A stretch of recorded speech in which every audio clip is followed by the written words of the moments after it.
Hello and welcome to another Sister My Soul, a conversation with my friend Asha and myself. And the intention is to widen the circle of connection in these strange times of quarantine and sheltering in place, to also widen the connection to ourselves. And we never know what we're going to talk about. We don't prearrange it. So I really wanted to start today with just this intention to help ground myself, as we invite you to ground right where you are. Get a cup of tea. I've got a cup of holy basil, and just sit down and take this time for you to join us, and expanding our connection to self and others. So what I thought about today is I just wanted to start with surrender right at the top. Amen. Just surrender. We've been doing these videos and conversations, and I started to get into the planning of it. I'm like, oh, there's where you're going wrong, sister. Come on. So I wanted to start at the top and surrender this time that Asha and I will be connecting and supporting each other and revealing what we're individually holding, which is the microcosm of the macrocosm that we're all experiencing. We're all holding something. We're all working on something. We're all trying to be present to what is in our own unique way. So inviting myself, inviting all of you who are watching with us to just lay it all down, to surrender it all, to come into the space to receive what is needed, for Asha and I to become present enough on the inner to express what is needed, not only just for us, but for anyone listening, that you may be gifted with our sort of style of just exploring what is within us and around us for the purpose of healing, for the purpose of being able to rise our heads up, catch a breath, get back in, engage to the unfolding of what is. So we bless this time. We bless each and every person listening with us right now, right where you are. May you feel held in this bubble of connection. Okay. Thank you. Oh, you're welcome. That's better. Like I say, oftentimes these conversations, or like my soul nurturing channel, is for me first. We start with ourselves. Like, Yeah. if I'm all unraveling over here, I'm not going to be able to support anyone and receiving connection. So Yeah. Yeah. That's exactly what I was talking about on Tuesday. I had a lovely Zoom meeting with the regional ministers. We started to talk about that before we had our internet connection blew up on Tuesday. But we talked specifically about, the only way that we can minister is when we fill ourselves up first. And for so many of the ministers that I spoke with, it was, what is it that brings me joy? What is it that I do in my life that has that space of filling me in creativity and joy and lightness?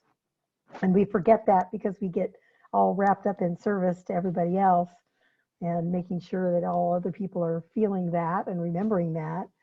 And when we forget, then that creates a challenge. right, yes, and like always, when we connect, it's like what you're talking about is what was on my heart. Where I was going with that is, which is connected, is the sense of compassion fatigue. Yeah. Compassion fatigue, and what I'm noticing in myself, and I had this when I was working for hospice. I was, I think, almost in my fourth year, getting near my fourth year of working there. The shift in my demeanor, and I learned that phrase, or those words, compassion fatigue, that I had emptied my well so much, I was running on fumes, and the strong indicator was that I was almost becoming apathetic or disconnected from my level of compassion. I'm a very compassionate person. I remember, like, I'm being so altered by everything on the external that I'm losing my capacity to hold support in the way that I value. Yeah. So compassion fatigue, and or being desensitized by this constant barrage of intense news. I mean, I know a lot, we talk about this, and I don't watch a lot of news, but I feel a responsibility to tune in and hear the news. And like Reverend Michael used to say, get your prayer report, get in there, see what's going on, get your assignment, get your soul assignment. But it's every day, you know, and the imagery that was coming to me this morning is just like one wave crashing on top of another, you know, just, and oh, what's going on now? And that fatigue of being with the intensity. And it Yeah. can be having our wells so emptied that we don't have the capacity to be with what is. Yeah. Yeah, tonight we're having our gathering, and we're doing twice a month now instead of every week. And part of that is because I'm feeling that in my community, you know, that trying to show up every week is just hard right now for people. But if we come together a couple of times a month, and I'm specifically inviting us to do body practices. So tonight we're going to dance. We're going to sing a little and do our regular opening stuff. And then I'm going to turn on some dance music, and we're just going to dance around in the barn. And then I'll do a talk after that. But we've got to get some energy moving and out of us, because I woke up this morning just in a funk, just feeling blah and edgy. I walked to the mailbox with my husband this morning, and he made a joke about something political. And I'm like, I got no sense of humor. My sense of humor is just gone. I don't get your joke. I don't find any of this amusing. And I'm a person who always can find the funny in like the most dire, because, you know, life basically is ridiculous. So there's a part of me that always can find that. But man, walking to the mailbox this morning, I just didn't have that. And I also notice I'm becoming more literal. So, you know, if I ask somebody a question, I don't want them to joke around giving me an answer. I'm like, I just give me the answer. And my patience level is shorter, and my, you know, just, yeah, there's this fatigue that's happening. And then I read this beautiful poem by David White on Facebook this morning about heartbreak and how it is, you know, a natural part of our human condition. And that's what I'm feeling. I'm feeling a lot of heartbreak again and again and again. And I talked about, you know, I keep noticing that my life is doing this. I have a day that I feel connected and grounded and on kind of on top of the wave, and other days when I'm underneath the wave. And I keep getting this great metaphor of surfing. I've never been a surfer. I'm not a great swimmer, but I get to learn to surf again. I've done this a number of times in my life where it's time to remember that I can surf. And when the surfers crash and burn, they don't get out of the water. They don't say, that's it, I'm done for the day. They get back on their board and they swim back out and they try to ride. And, you know, I've watched surfers. They'll try 15 times before they ever catch a wave that's going to work. And then it's usually not very long anyway. So that metaphor for me of, can I surf whatever, you know, I said to my husband, I'm fussy, I'm cranky, and it's not about you. It's not about anything particular, but I just need to acknowledge that that's where I am in that minute, you know, that space of time. And then some friends came over to walk around the property and to say goodbye. They're moving for a while. I don't know how long. They don't know either. But it, you know, that was heartbreak because there's a couple people that I really love, and I know that I will miss them and that they're okay. So it's okay. Here's another wave. So I have sadness, and because that's love, it's all love. You know, the heartbreak happens because we have love. The sadness happens because we have love. If I didn't have love, I wouldn't have any of these things. I'd be numb. I would have just this numbness, and I'd rather feel everything than nothing. I keep pretending like there's a part of me that wants to go into numbness so I could just not feel anything, but it doesn't last very long. I kind of get bored of numbness real fast. And it's like, no, we are born to feel. We are born to feel. Anything short of that is we're delaying what needs to be done. I gotta say there's some crackling noise, and when you touch here, I think I'm hearing your microphone ruffle. But there's a crackling noise there. Okay, let's try better. Okay, it was my collar. Sorry about that. That's okay. Yeah, it sounded like somebody was typing, like, ooh, someone's taking notes. So gosh, my goodness, these are images that were coming to me today, but it's so funny. I had, and this is good, I had a different take on it. You know, you said surfers just keep staying in the water and they just wait for the next wave. My thought was we have to remember that it's okay to come to shore and take a rest, to shore up, get back in the water or get back in the world and bringing whatever we're here to contribute and how we contribute it. But sometimes we need to just time out, you know, just get to the shore, get yourself grounded, and then get back in, get all that sand, Yeah. that all the stuff that when you got pulled under the water, got in your bathing suit, you know, if you ever had that experience too, where you get pulled under, which is connected to surrender too. You get pulled under and you have no other choice but to totally surrender and trust you'll rise back up. But you resist it, you get pulled under more, Yeah. right? So, but that was the imagery that was coming to me today. And I love what you said about, I want to feel it all. I want to feel it all. But I think an indicator is when we're allowing ourselves to feel it all or to be present to everything that is, and we start to notice that I'm not feeling the way I used to. My capacity level isn't as much. I'm a little more irritable, whatever. That's for me, like, okay, get to the shore or do something different because Yeah. I'm in fatigue now, tired, my soul's tired. Not my soul, my being is tired.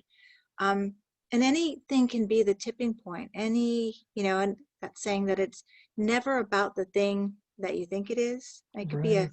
you know, your husband telling you the joke. Not right now. That's about to tip me over, right? Yeah, yeah. And feeling like today, my neighbor, my husband came in to tell me that the sweet kitty that we sort of adopted, she'd visit with us with she died last night, and he came to Oh, I'm tell me, and sorry. I just burst into tears, and of course I would anyway, but I let myself cry, and I was like, okay, this is for Lulu, but this is for the world too, because you know, so much like Yeah. which wave Right. is the one that takes us under, that tips us down, and then what's the invitation? Rise back up. And that's, you know, that's what I always remind myself, like that with Japanese proverb, get knocked down 7 times, get up 8.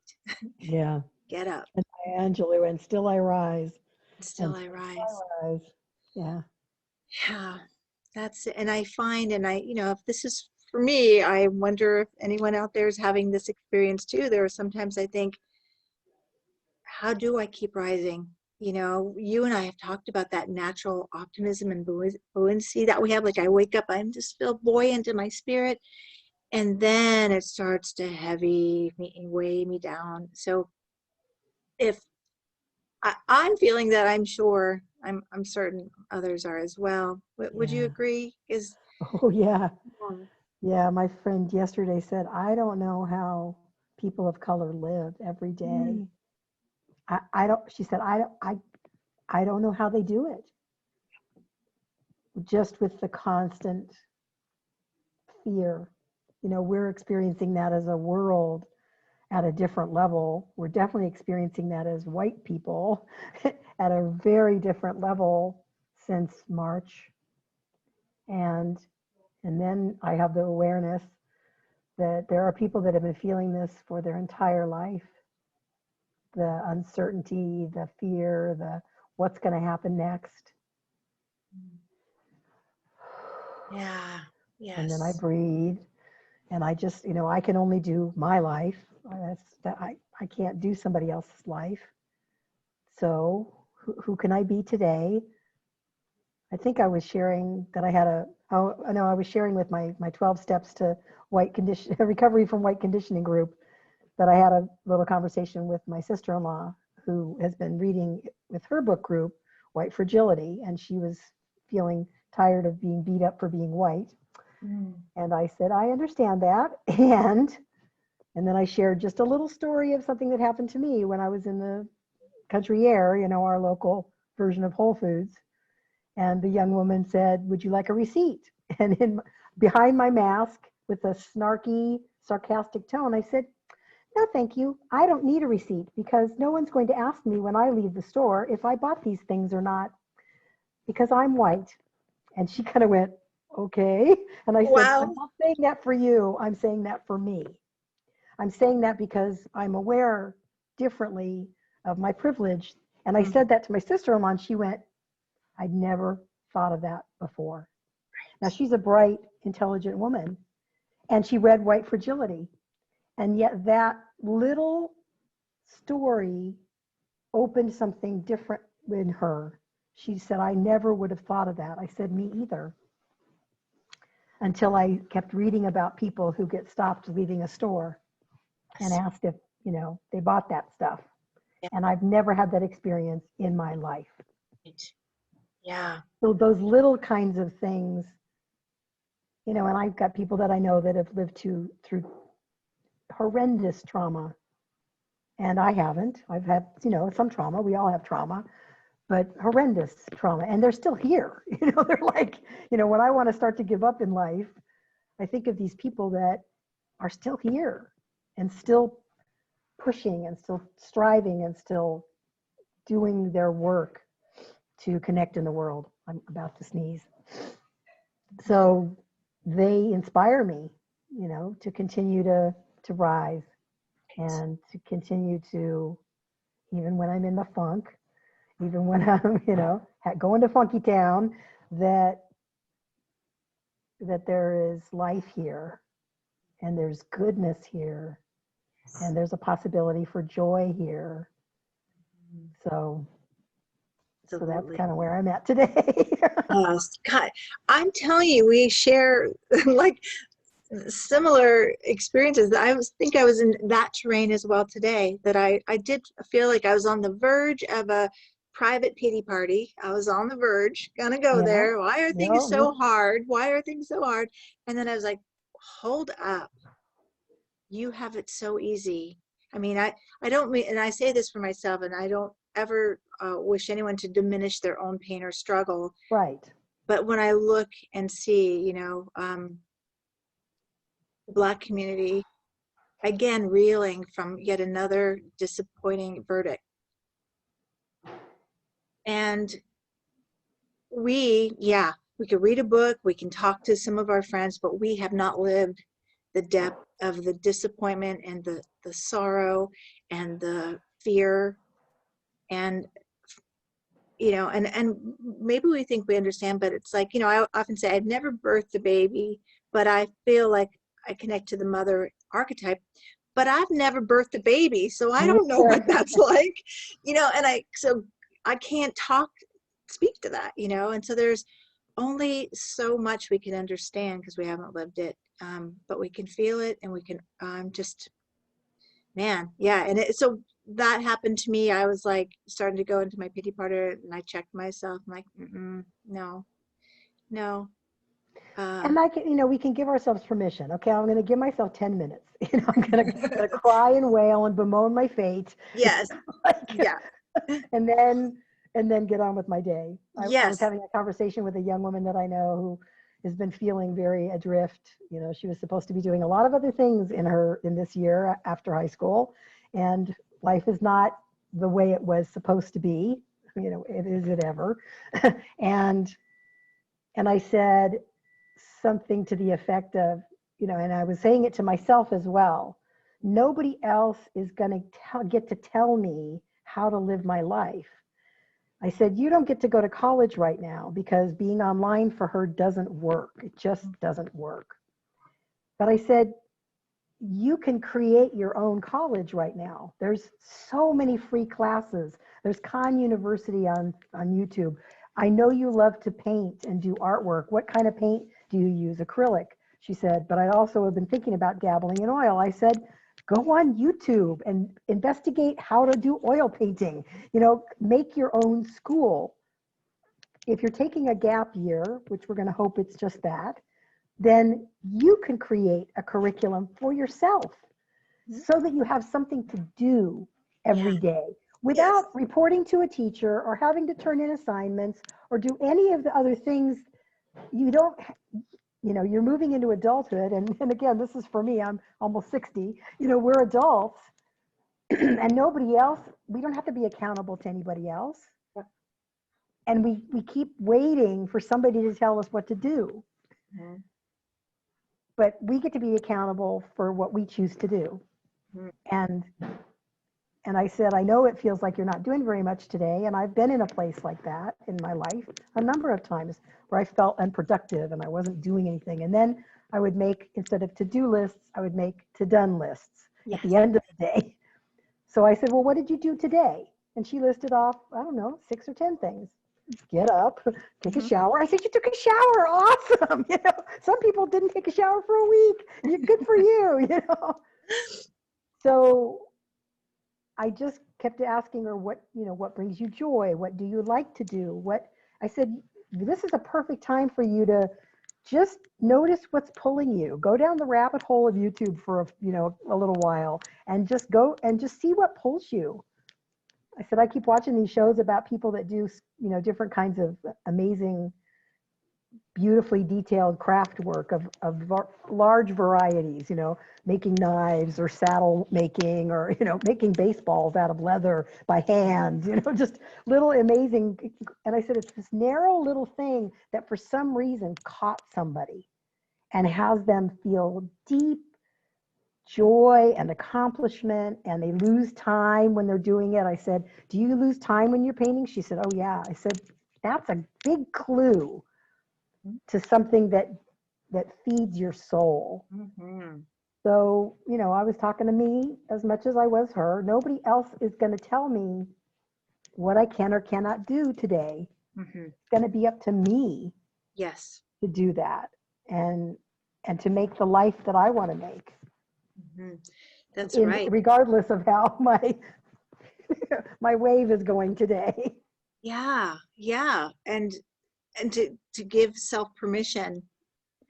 Permission is granted to do what you need to do, whether it's to feel all your feelings.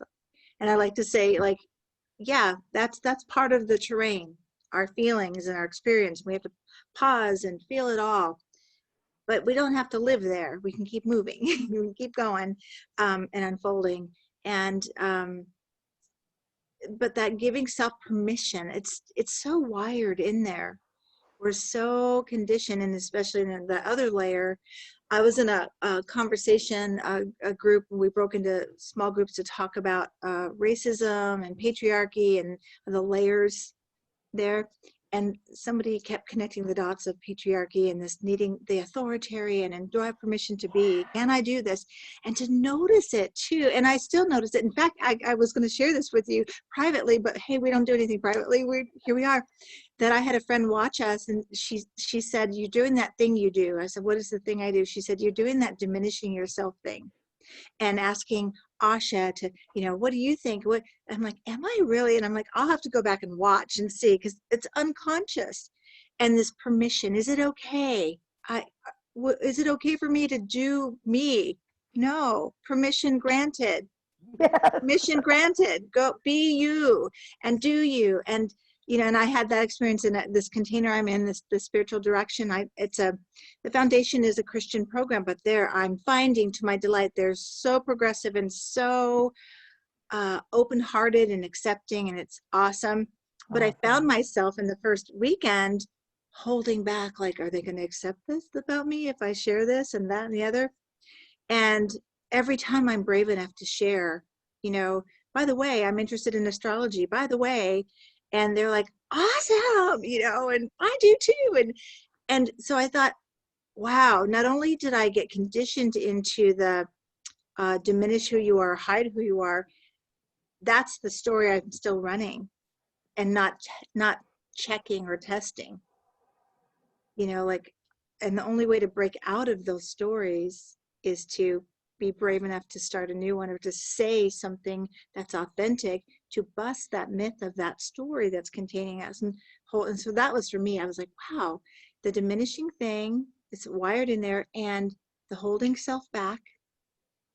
I busted that loose last week, and I'm feeling a lot more Woo. free. Yeah, to talk about these things. Then that's here's the irony. I mean, this as a practitioner, we teach what we're learning and we're needing to learn more of. And that's been my mission, to help people fully express who they are.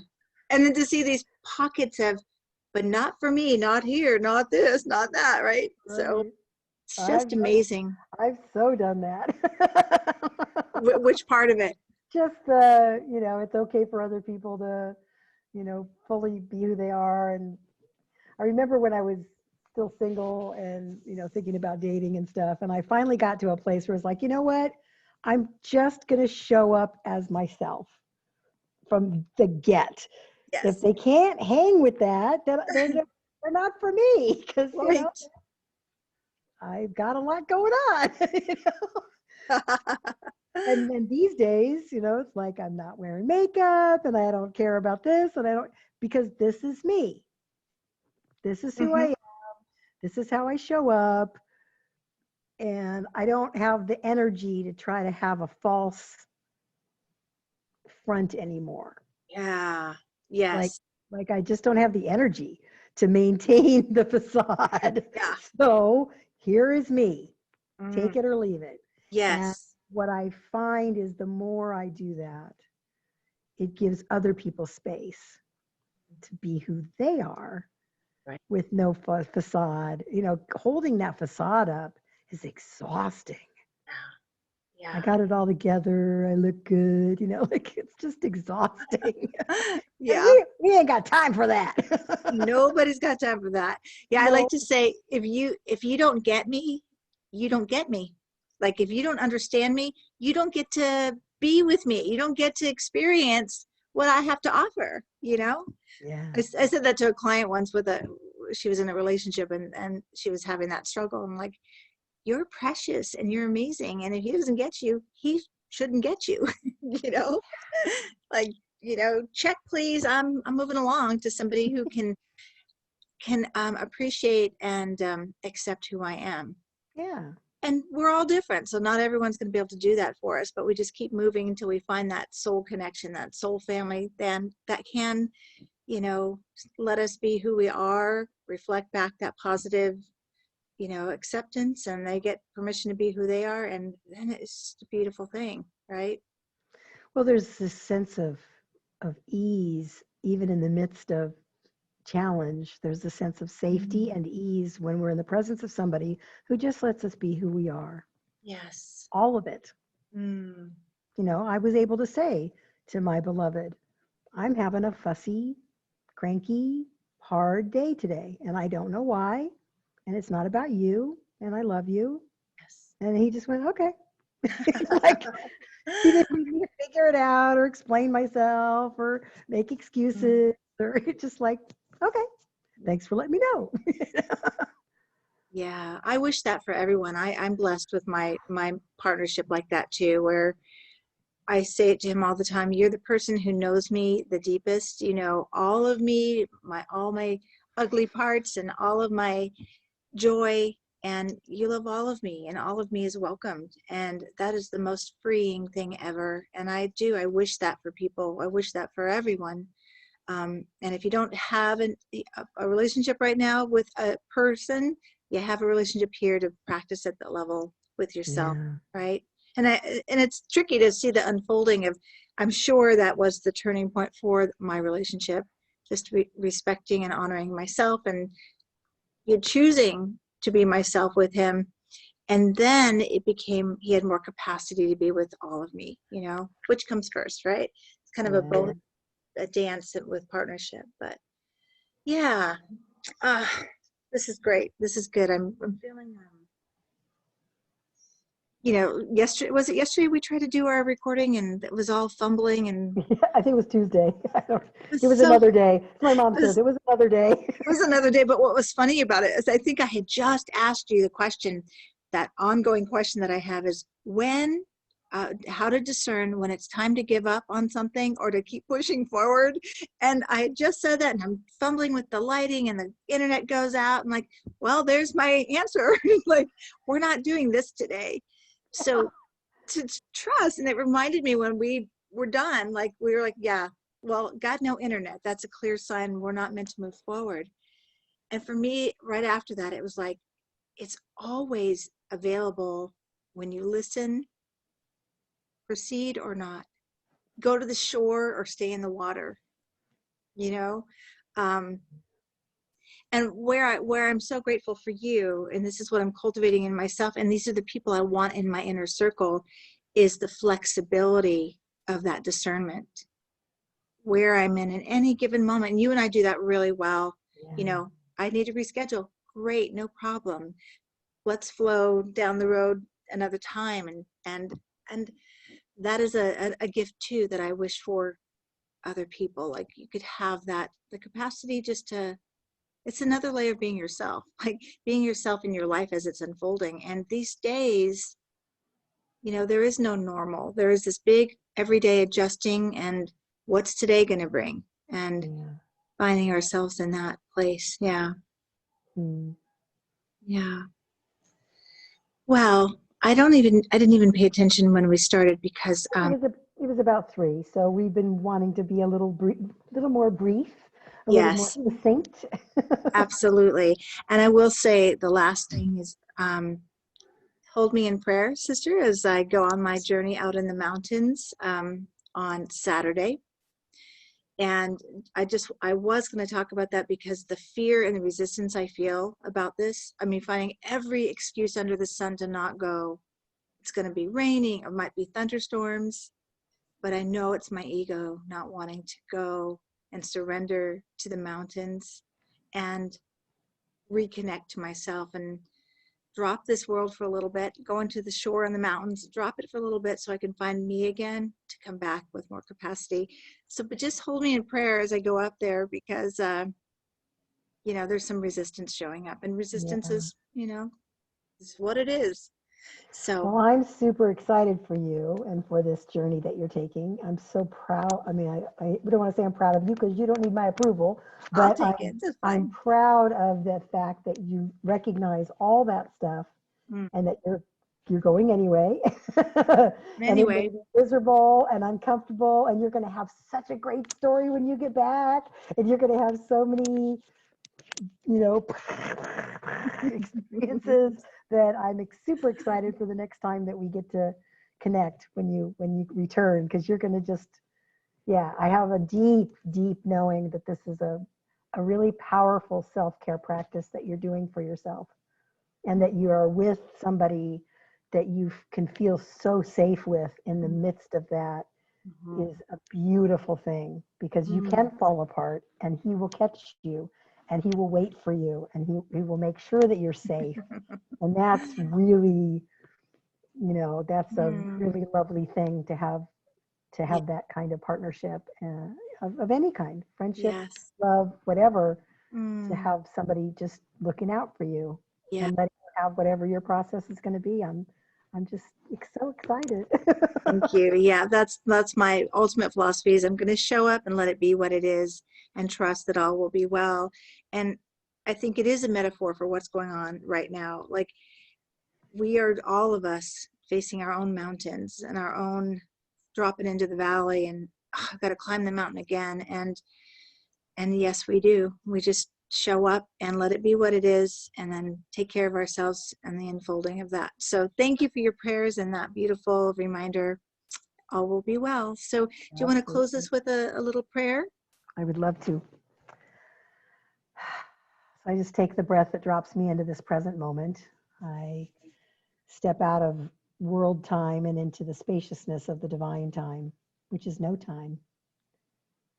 I am grateful for this time and this connection with Victoria and the people who drop in to connect with us as well. I know that every person within the sound of my voice and beyond is a blessing and is blessed in this life in various and sundry ways, and that there is a perfection unfolding through all of this life, all of this humanness, all of this worldliness that is continually moving in the direction of wholeness. And so we are each revealing that for ourselves in the perfect and right time. I know that there is no authority other than the one authority within each of us that can guide us and direct us into the right path, that can say it's time to swim and it's time to rest, it's time to leap and it's time to sit back. And trusting that inner knowing is a powerful gift that I speak for each person. I simply sit in gratitude and release this knowing, this prayer right here in this moment, knowing that it is already done in the mind of the one, as there is no time and space in the oneness, and as internal gratefulness I just simply say, and so it is. It is. Thank you, sister. We thank you all for joining us today, and we hope that you received something that was needed right where you are. It brings you a little bit more peace and calm and trust that you're not alone. And we'll see you next time. Until then, take good care. Bye. And